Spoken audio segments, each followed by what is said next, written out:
What's up, YouTube? Look at these lens flares. Look how they're acting today.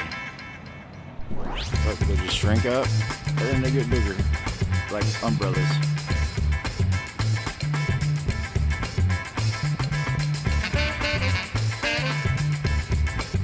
Now you might be wondering why there's two lens flares. Well, there you go. There's why there's two lens flares.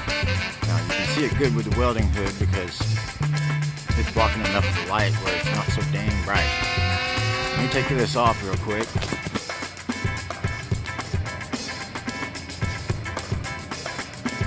And the lens flares, you see, you still have two. There's that little blue dot and then the umbrella that keeps blinking at you. See it? Look at that. Look at that. I'm not doing that. I've never seen it do that before.